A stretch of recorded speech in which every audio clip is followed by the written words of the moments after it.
On a country road in Fermanagh, a mobile patrol searches for possible IRA arms dumps. But these men are not professional soldiers.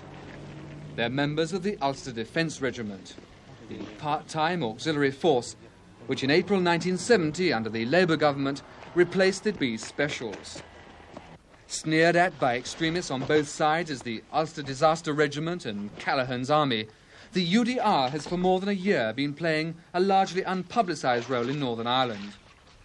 Now it's been announced that this mixed force of Catholics and Protestants is to be doubled from 5 to 10,000. The UDR's commander, himself a Catholic, is confident that this can be done quickly. If we can sustain the present rate of applications, we ought to be able to raise a new battalion every 2 months. In fact, we have already planned to raise 3 new battalions. One in East Tyrone here, one in South Antrim, and one in West Belfast. And that'll be done initially by splitting the existing battalions and then building up on them.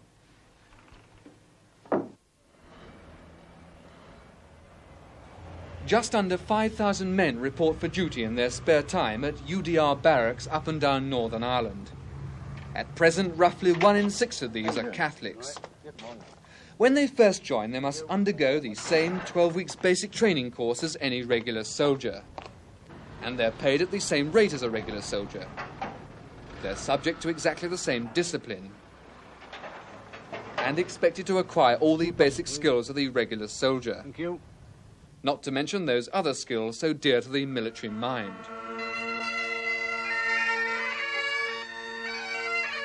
Just how much importance the British government and Stormont attach to the UDR can be judged from the visit this week of Geoffrey Johnson-Smith. For the first time in parliamentary history, a minister has been put in charge of recruitment for a single regiment of the British Army.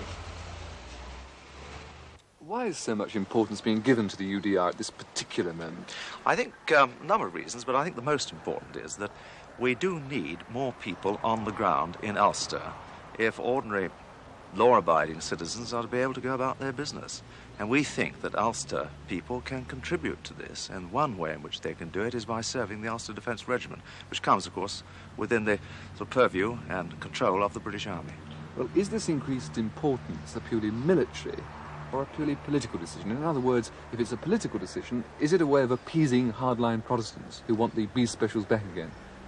Well, I certainly, as you know, the Army Minister, I don't look upon it at all in that way.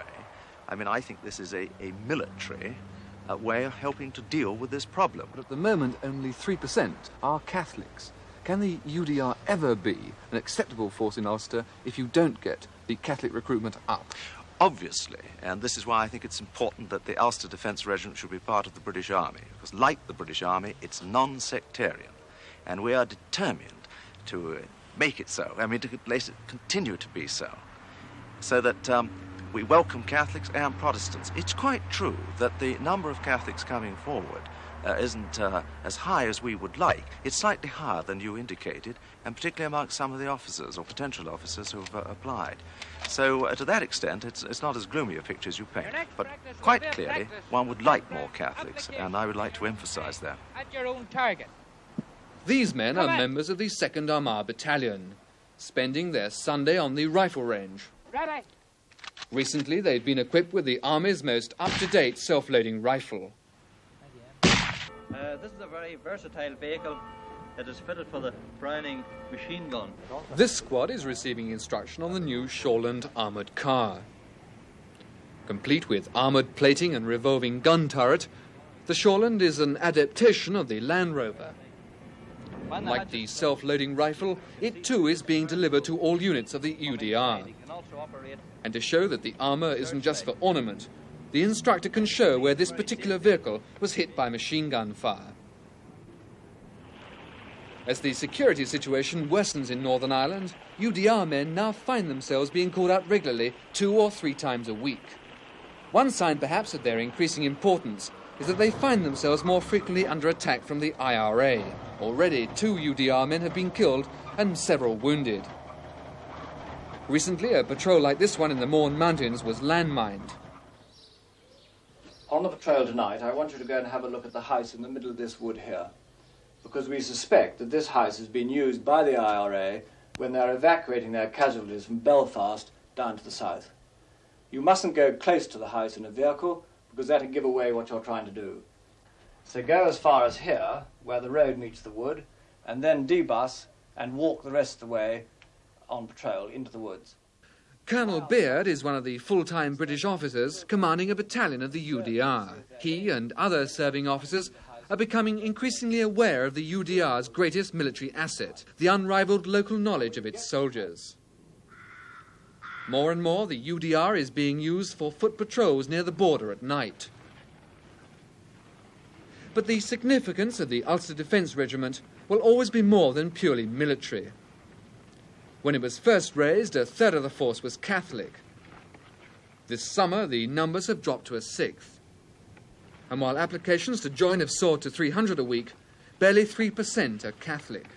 Since internment, of course, the whole atmosphere vis-à-vis the Catholics has been such that it does not encourage them to come into the UDR. Of course, it's been said that the UDR is really just the B Specials in uniform, and what you've just said almost backs that up. So the whole difference between the UDR and the B Specials is that we are a military force doing a military task in a military way, and we're under control of the government in Westminster. And you'll see no more similarity than that between the B Specials and the UDR? Except that we've got 1,700 ex-B Specials, but they are now acting as soldiers in the UDR. Have you turned down men who wanted to join the UDR? Yes, people do get turned down because we have a vetting system which checks whether they have a police record, whether they're extremists, or whether they're undesirable in any other way. How do you check a man's political opinions on whether he's an extremist or not? Well, as I say, it is done by a team who come from England, and they check the police records, and they refer to referees which are chosen by the individual, and they go into it in that sort of a way.